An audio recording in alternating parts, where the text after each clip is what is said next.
Over here you have the terminal moraine. This shows where the glacier used to be 22 years ago.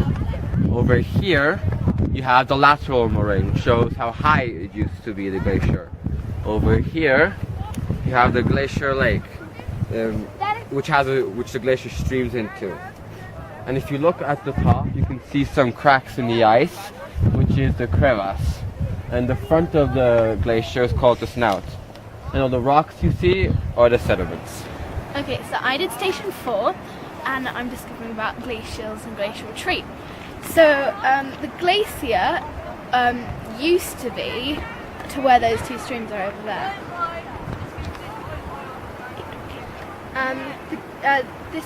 So as you can see, it's retreated quite some distance from where we're standing. The glacier used to be the width of that valley side, and the length, the height, was up to where the end of the valley is. The glacier when I was born, which was 1998, was here.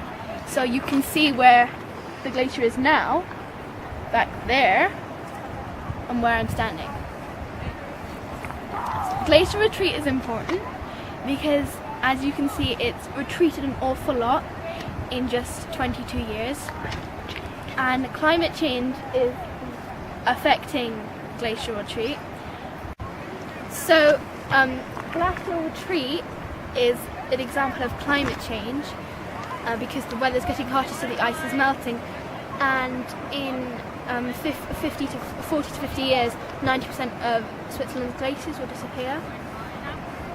So, and all this entire valley was covered, in ice, the glacier, in the 1800s. Glaciers are slow-moving ice mountains and that erode land, and they change the cosmetics of the land. So how glaciers formed is snow piles extremely high when it's really cold, and the bottom layers are compressed until they become ice. And then the pressure of the extremely high snowfall causes the bottom of the snow pile to melt. And then the bottom layers start to move, and it carries the glacier, making it a giant mountain of ice just moving along. So the glaciers prove that climate change are right, as they are constantly receding. As right here where all the backpacks are, you can see that that's where last year's group was. And this year's group, the glaciers receded all the way up there. Sure, the rocks cover some of it, but there's not much left. Okay, so I did station 2, and to measure how much water was flowing from the glacier, what you had to do was see how many streams were coming down at that point where you measured. And we found that there was only one stream. So then next what we did was we measured the width of the water, like Martin and Walter are doing, and we found that it was 7.26. Then we did the height of the water, which was 18.3. We measured it like this, and it came to 132.85 square meters. Then we had to measure how long it took for a small stick to go down the street. We measured that in 10 meters, it took, for it to go 10 meters, it took 17.71 seconds.